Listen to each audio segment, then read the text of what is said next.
केंद्रीय लोक सेवा आयोग द्वारा IAS, IFS, IPS, CS group A और बी परीक्षा के परिणाम शुक्रवार 24 सितंबर को घोषित किए गए, जिनमें देश भर के 761 छात्र उत्तीर्ण हुए हैं।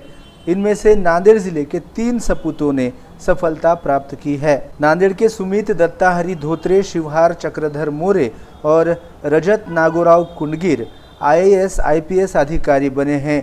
पालक मंत्री अशोक चौहान ने ट्वीट कर तीनों का अभिनंदन किया है, तो वहीं जिलाधिकारी डॉक्टर विपिन ने भी इन तीनों को बधाई दी है। यूपीएससी परीक्षा में नांदेड़ जिले के 3 छात्रों ने सफलता प्राप्त की है। उल्लेखनीय है कि शिक्षा किसी की निजी संपत्ति नहीं है।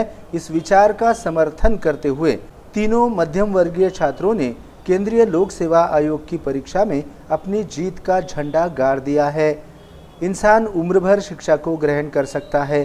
शिक्षा अमीर गरीब किसी एक की निजी संपत्ति नहीं है। जो पढ़ेगा वो बढ़ेगा। इस वास्तविकता की अनुभूति नांदेड़ के 3 सपूतों ने करवाई है। देश के अत्यंत महत्वपूर्ण मानी जाने वाली केंद्रीय लोक सेवा आयोग की परीक्षा के परिणाम शुक्रवार 24 सितंबर को घोषित किए गए, जिनमें देश भर के कुल 761 छात्र उत्तीर्ण हुए हैं।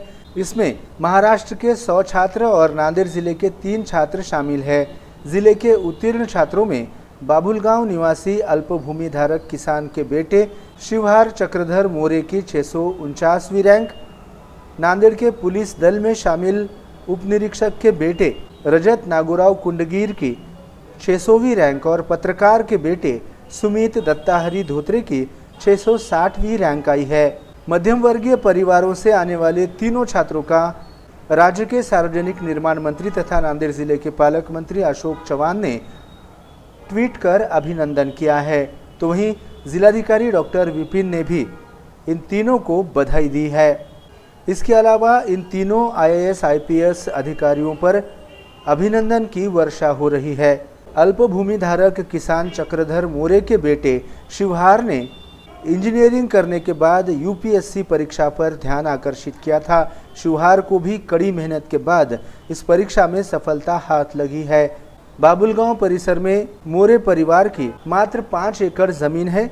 इसी के बलबूते पर चक्रधर मोरे परिवार का भरण पोषण करते हैं, लेकिन फिर भी उन्होंने शिवहार को पहले इंजीनियर बनाया और अब यूपीएससी परीक्षा देकर आईपीएस अधिकारी बनने में भी वे मददगार साबित हुए। भारतीय जनता पार्टी के महानगर अध्यक्ष प्रवीण साले सहित विभिन्न राजनीतिक पार्टियां, सामाजिक संगठन तथा बाबुलगांव परिसर के सरपंच, उपसरपंच और ग्राम पंचायत ने शिवहार को बधाई दी है। कड़ी मेहनत के बाद ही इस परीक्षा में सफलता हाथ लगी है, ऐसी जानकारी शिवहार मोरे और पिता चक्रधर मोरे ने एमसीएन हिंदी न्यूज़ को दी। मी चक्रधर दशरथराव मोरे, राहणार म्हणजे बाबुळगाव, तालुका, जिल्हा नांदेड। माझ्या मुलानं आज UPSC 649 रँक घेऊन देशामध्ये UPSC परीक्षा पास झाला। याचं रहस्य मी एक बाबुळगावचा सर्वसामान्य शेतकरी आहे।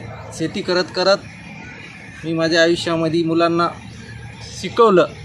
जे काही घडलं ते काही कारणास्तव घडते। कुठलीही गोष्ट माणसाला जेव्हा कळते ते काहीतरी समाजातल्या रूढी परंपरा त्याच्या बाजूला जाऊन काहीतरी करावं असं मी अगोदर 10वी शिकलेला शेतकरी आहे। ओरिजिनल शेतकरी म्हणजे शेतीवर माझा उदरनिर्वाह 2-3 पिढ्या आमच्या शेतीच्याच आहेत। कुठलाही 1 रुपयाचा इन्कम सोर्स माझ्याकडे शेतीशिवाय नाही। तरी मी शहरात जाऊन विविध कामे करून माझा मोठा मुलगा BA-BEd आहे, दुसरा मुलगा सॉफ्टवेअर इंजिनियर आहे, माझी मुलगी MBBS DGO आहे आणि मी माझ्या मोठ्या मुलाची सून म्हणजे धनेगाव येथील आहे ती घरी आल्याच्या नंतर CET देऊन मी तिला MBBS केलं। ते स्वतः मी माझ्या शेतीतून आणि कष्टातून केलं। हे करत असताना माझा छोटा मुलगा पुणे येथे COP कॉलेजमधून इंजिनिअरिंग पास झाला। त्याच्यानंतर असं ठरलं, त्याच्या मनात आलं की आपण काहीतरी नवीन केलं पाहिजे आणि करण्यासाठी आम्ही त्याला UPSC करायला त्यानं तयार झाला। तयार झाल्याच्या नंतर 1 वर्ष त्यानं कॉलेजमध्ये अभ्यास केल्याच्या नंतर एक अटेंड दिल्यावर आम्ही मेन्स दिल्याच्या नंतर इंटरव्ह्यूला पात्र ठरला नाही. त्याच्यानंतर आत्ता यावेळेस परीक्षा दिली आणि इंटरव्ह्यूपर्यंत जाऊन हा रँक मिळाला.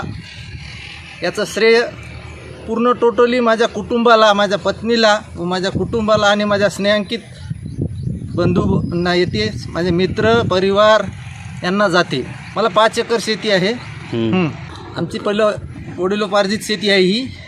आम्ही दोघं भाऊ बाजूला झाल्याच्या नंतर शहरात गेल्याच्या नंतर तिथं बरेचसे काही अडचणी आल्या.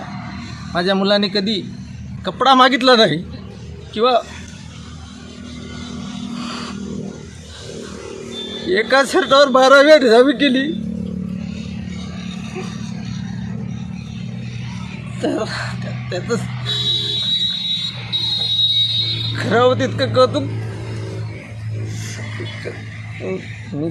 चा रिझल्ट काल लागला. त्यानंतर लिस्टमध्ये माझं नाव बघून खूप आनंद झाला आणि माझ्या प्रवासाची सुरुवात ही माझ्या गावातनं बाबुळगाव इथून झाली, जिथे मी जिल्हा परिषदेचं 1ली ते 7वीपर्यंतचं शिक्षण घेतलं.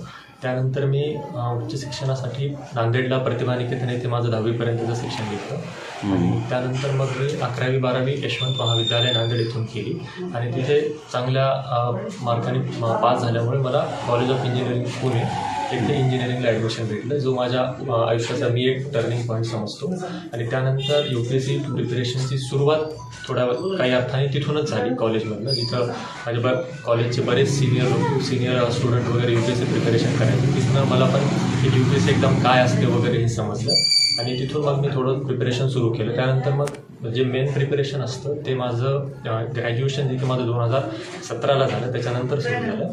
आणि मग त्यानंतर त्या पूर्ण UPSCच्या प्रवासात मला बऱ्याच वेळा अपयशांना सामोरे जावं लागलं आणि त्या कठीण प्रसंगी माझे मित्र, माझी फॅमिली, माझे भाऊ बहीण वगैरे हे सगळे माझ्या सदैव सोबत राहिले आणि त्यांच्या पूर्ण सपोर्टने आणि माझ्या मेहनतीने आज मी या ठिकाणी पोहोचलो, जिथं UPSCमध्ये माझा रँक आला.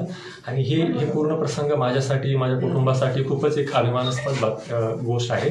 आणि यानंतर मग आता हे सगळा प्रवास बघून आणि वडील माझे शेती करतात, जे की एक सर्वसाधारण शेतकरी आहेत, तर या सर्व मेहनतीतून हे आज जे यश संपादन केले, त्यामुळं खरंच मला आणि माझ्या कुटुंबाला खूप आनंद वाटतो. मी आहे, माझे 2 भाऊ आहेत, 1 बहीण आहे आणि वहिनी आहे. मोठ्या भावाचं माझं लग्न झालेलं आहे. सध्याला सर कुटुंब बाबुळगाव येथे राहते, गावीच राहते.